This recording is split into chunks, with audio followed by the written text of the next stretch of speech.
Shallallahu Alaihi Wasallam bersabda, "Salatnya orang-orang yang bertaubat adalah pada saat berdirinya anak unta karena teriknya matahari."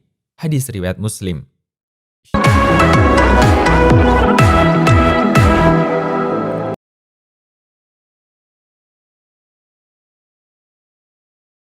Sebelumnya kita awali dengan hadis tentang waktu larangan salat.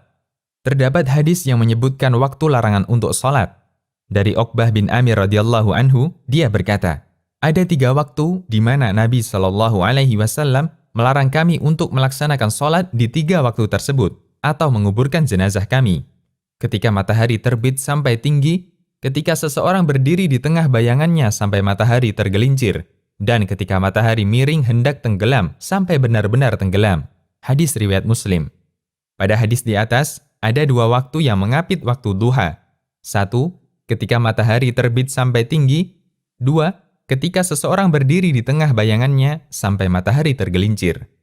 Ketika matahari sudah terbit, mulai kapan sholat duha sudah boleh dilaksanakan? Apakah tepat setelah terbit, ataukah ditunggu sampai agak tinggi? Ulama berbeda pendapat mengenai waktu mulainya sholat duha.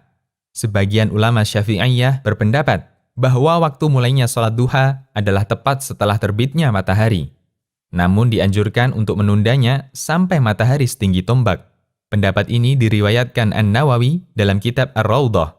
Sebagian ulama Syafi'iyah lainnya berpendapat bahwa sholat duha dimulai ketika matahari sudah setinggi kurang lebih 1 tombak.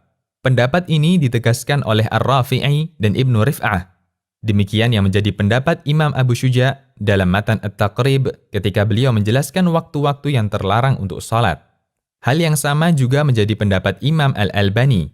Beliau ditanya tentang berapakah jarak 1 tombak. Beliau menjawab, 1 tombak adalah 2 meter menurut standar ukuran sekarang. Sebagian ulama menjelaskan, jika diukur dengan waktu, maka matahari pada posisi setinggi 1 tombak kurang lebih 15 menit setelah terbit.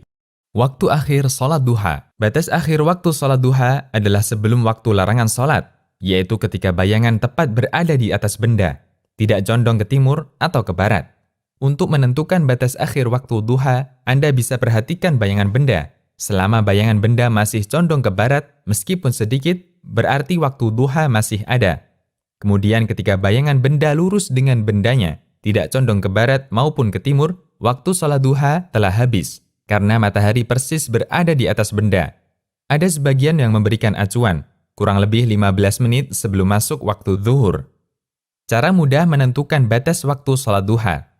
Batas awal waktu duha, yaitu waktu terbit matahari, ditambah 15 menit. Batas akhir waktu duha, yaitu waktu zuhur, dikurangi 15 menit. Waktu duha yang paling afdol. Waktu yang paling utama untuk mengerjakan sholat duha adalah ketika matahari sudah mulai panas, yaitu dekat dengan waktu berakhirnya duha.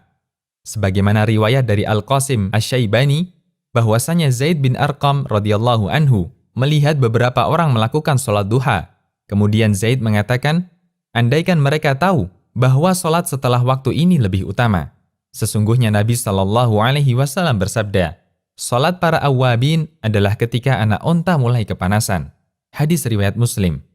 Awwabin artinya orang yang suka kembali kepada aturan Allah. Sebagian ulama mengatakan, sholat pada waktu ini dikaitkan dengan awwabin karena umumnya pada waktu tersebut, jiwa manusia condong untuk istirahat.